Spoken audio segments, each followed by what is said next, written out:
Sometimes I sit back and reminisce on my childhood, growing up on the beautiful island of Jamaica and having the freedom to be myself without a single care in the world. I remember running full speed through the woods with my friends, jumping in puddles, climbing trees, and daydreaming about all the things that I would do and be when I grew up. I was gonna have my dream job, a lovely family, a huge house on the hills, and nice cars lining my driveway.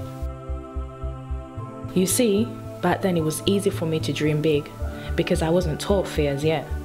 I was riding on the waves of faith, surfing my way through my childhood, thinking that everything was plain sailing and already laid out for me, that the road to success would be a straight line. You know, just how they taught you when you was at school. My teacher said, "Deleisha, if you work hard and get a good education, you will get that dream job, marry your Prince Charming, and live happily ever after." Well, my life didn't exactly work out that way. For starters, I ended up in a foreign country, and I literally went from waking up to bright sunny skies and beautiful sandy beaches every day to dark gloomy skies in a concrete jungle where there were no beaches in sight.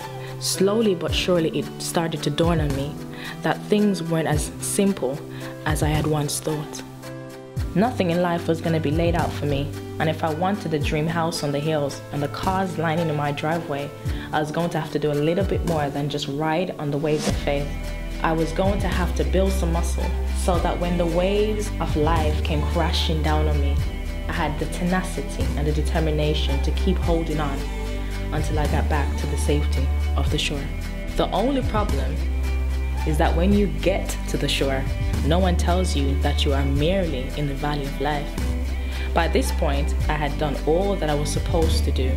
I had completed my qualifications to become a fashion designer. I had met and married my Prince Charming. I was pregnant with my first child, and all that I had left was the dream house and the cars lining in the driveway. Sadly for me, my Prince Charming didn't end up being charming after all. So here I am, 22 years of age, a single parent with a child that is solely dependent on me, trying to look towards my future, and all that I could see is obstacles in front of me. My dreams that I had held on to so dear for most of my life now seem so far out of my reach. I spent sleepless nights questioning if my dreams meant that I was being selfish and denying my child. Family and friends even reminded me that the fact that I had a child that was depending on me. So maybe it was time to stop dreaming and accept that the tower block that I now live in would be the closest I would ever get to living in the house on the hills. But somewhere deep inside me, there was still faith as small as a mustard seed. So I decided to step out in faith. And in April of this year, I gave up my job as a care assistant and started running towards my dream. And I have been running ever since.